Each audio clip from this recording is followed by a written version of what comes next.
Bonsoir à tous. Donc, on est très content ce soir d'accueillir Doriane et Marion pour nous parler du portage physiologique des bébés dans ce nouveau webinaire. Donc, je vous laisse tout de suite vous présenter. Doriane, Marion, qu'est-ce qui commence à se présenter?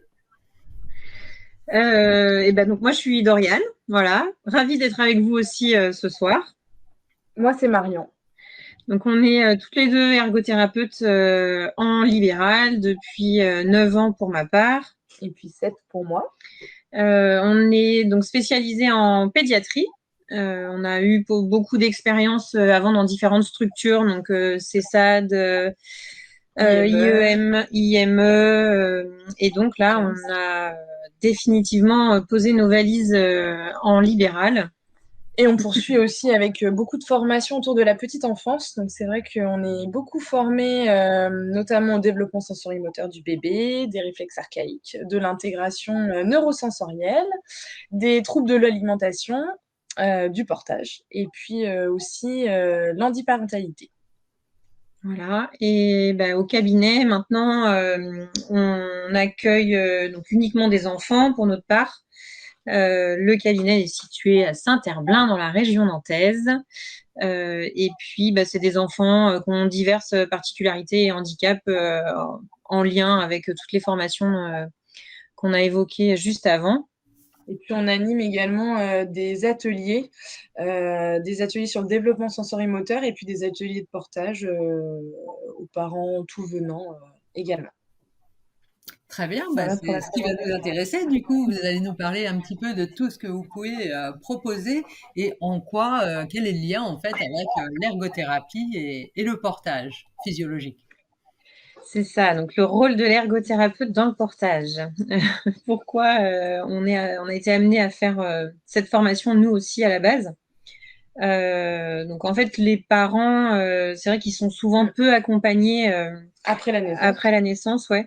Donc c'est vrai que le portage, ça fait partie des activités qu'ils peuvent pratiquer au quotidien, par plaisir déjà d'une part, et puis aussi dans cette idée de co-occupation où ils vont pouvoir continuer à faire leurs propres activités tout en portant bébé.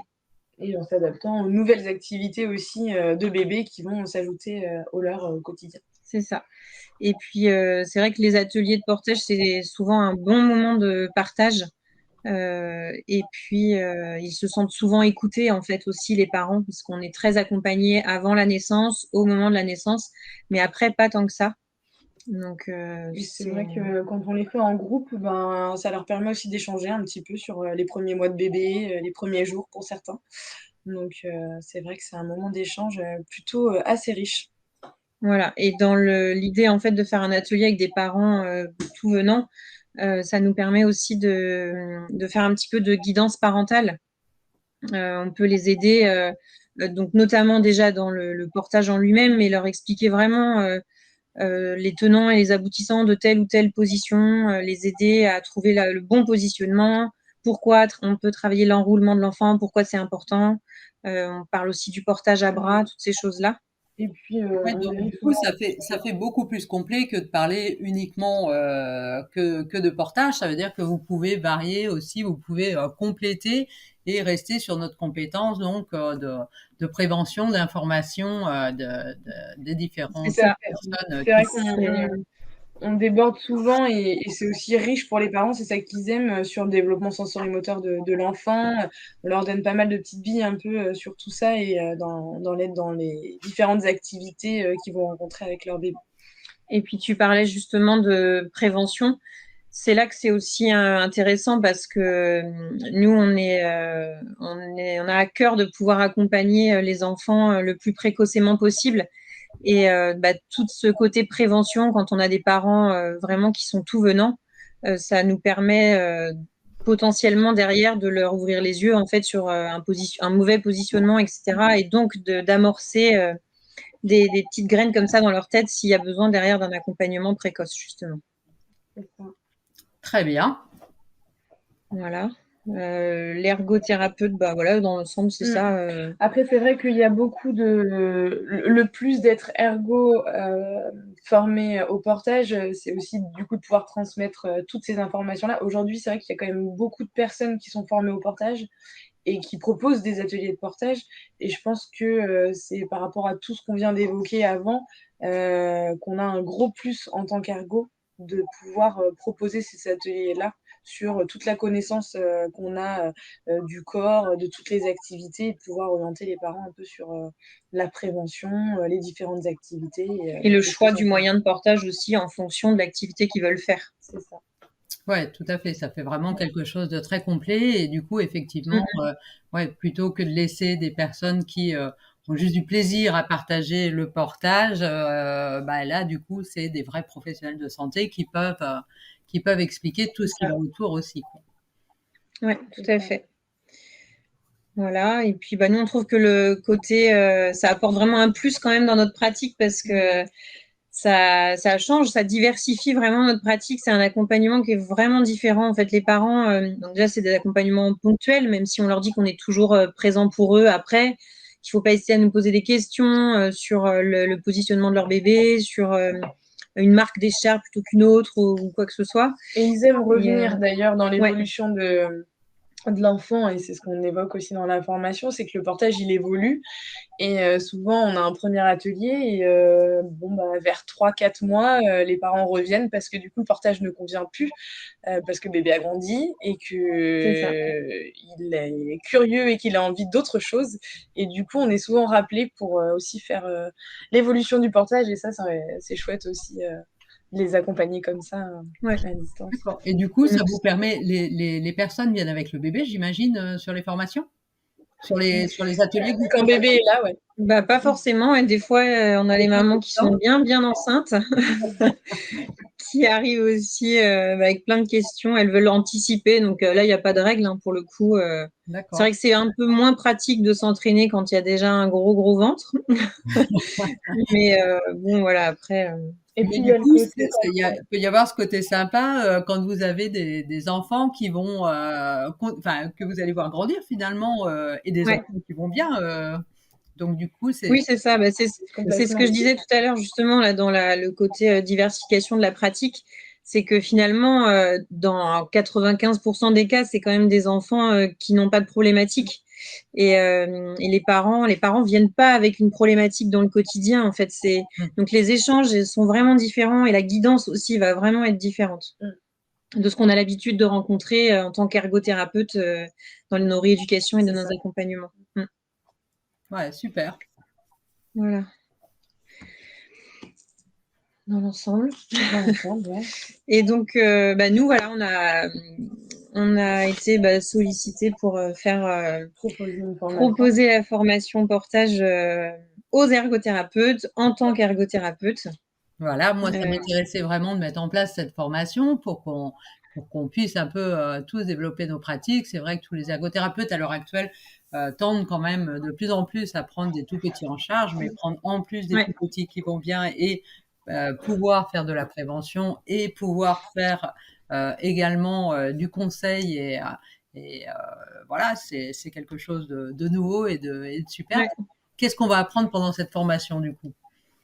Justement, donc on a un sacré programme. Ça va être un programme bien dense quand même.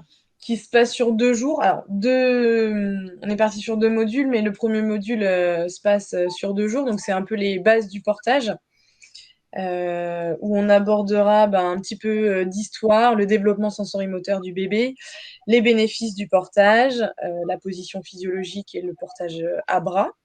Voilà, et puis assez vite, on va essayer quand même de passer à de la pratique parce que c'est quand même ça l'idée.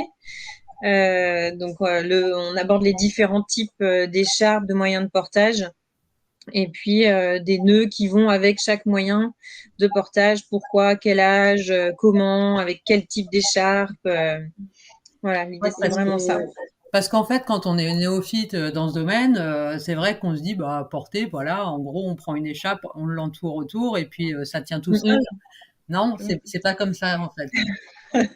Pas vraiment. Alors ça peut, hein, parce que finalement, dans certains pays du monde, ils se posent pas trop de questions hein, quand ils portent les bébés. C'est vrai que nous, on est des pays assez développés et avec des bonnes connaissances scientifiques sur le corps, etc. Donc on se pose toujours un peu plus de questions. Mais effectivement, il y a des façons quand même De, privilégiées de porter. de Donc, nouage et puis le portage physiologique. c'est ça. Et puis les nouages, il y en a tellement de possibles, donc on les voit pas tous hein, pendant la formation. On voit vraiment les principaux, mais l'idée aussi, c'est le portage, c'est un peu ça en fait. C'est une mécanique, c'est une logique à acquérir, et après en fait, tous les nœuds sont faisables une fois qu'on a cette logique-là et qu'on connaît bien les bases du du portage. portage. Pour positionner l'enfant, et puis après les nouages, effectivement, ça devient beaucoup plus c'est fluide, quoi. Fluide, ce qui n'est pas le cas au début. Hein. C'est vrai que c'est une fois que quand on s'est bien entraîné, ça commence à venir tout seul. Et du coup, on voit différents portages un peu en lien aussi avec l'âge des différents bébés.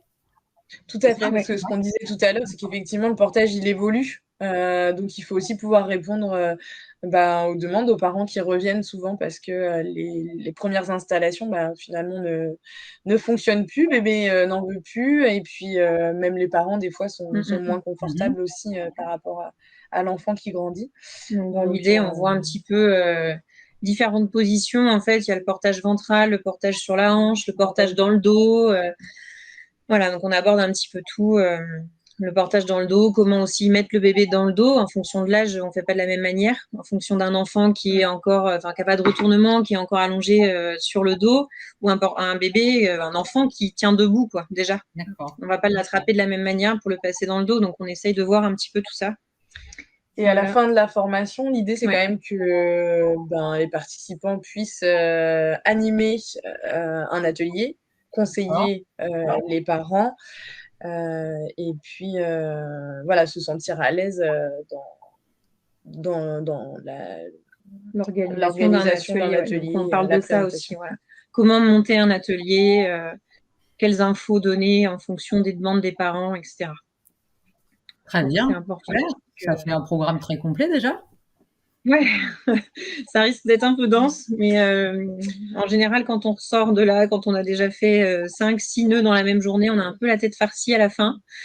Mais c'est ce que je dis, ce que je disais tout à l'heure, c'est l'idée, c'est vraiment d'avoir aussi en tête une logique, quoi, des automatismes. Après, c'est vrai que là, en tout cas, pour la formation, on essaye de varier les supports dans ce qu'on proposera aussi, et de pouvoir aussi avoir des petites aides-mémoire pour les stagiaires, pour repartir avec une batterie quand même qui nous semble en tout cas complète pour nous, et pour pouvoir être serein pour proposer les ateliers par la suite. Donc, les aides-mémoire, ça va de la petite planche récapitulative, le vrai support visuel, jusqu'au tuto où on s'est filmé en fait en train de faire tel ou tel nœud pour que nos explications perdurent dans le temps. Et qu'on puisse réviser avant un atelier. Voilà, c'est ça, parce que ce que je dis, comme on en voit beaucoup dans la formation, on ne se souvient pas forcément de tout, donc voilà, pour être serein avant d'animer son propre atelier, ça fait pas de mal de regarder une petite vidéo. Et donc, du coup, mais alors, comment ça se passe? Il faut que chacun amène une écharpe, il faut amener du matériel, il faut amener quoi? Alors nous, on a déjà beaucoup de choses, donc il y aura de quoi explorer aussi avec tout ce qu'on a. Mais c'est vrai que c'est riche s'il y a un bébé lesté, un poupon lesté, on évite les vrais bébés quand même. Le jour de la formation, on évite les vrais bébés quand même. Oui, non, poupon lesté, ce sera très bien.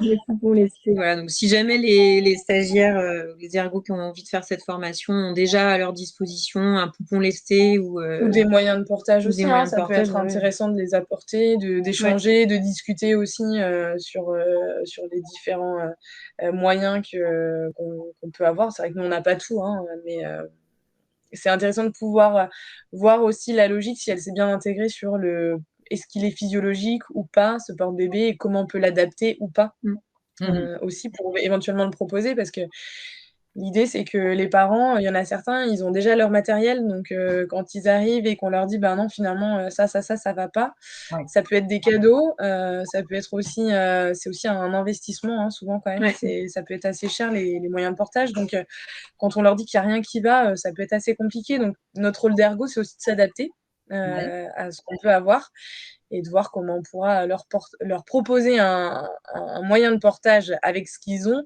le plus adapté possible pour eux et pour, le bébé.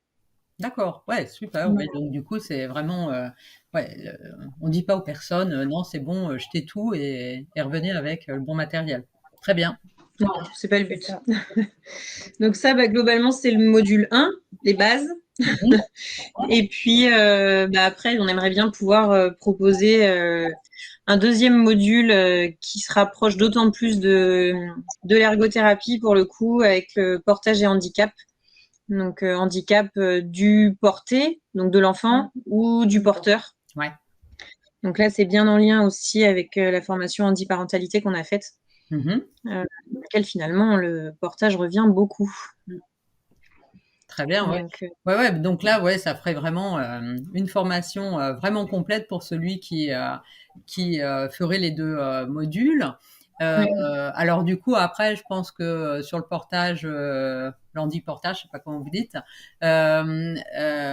j'imagine qu'on fait moins d'ateliers, mais c'est plus spécifique à une personne, qui vient et qui a ce questionnement, c'est peut-être plus compliqué d'organiser Ouais, des oui, ateliers en les Ah ateliers oui. sont peut-être moins nombreux, effectivement. Après, nous, on n'est pas contre faire des ateliers mixtes, entre guillemets.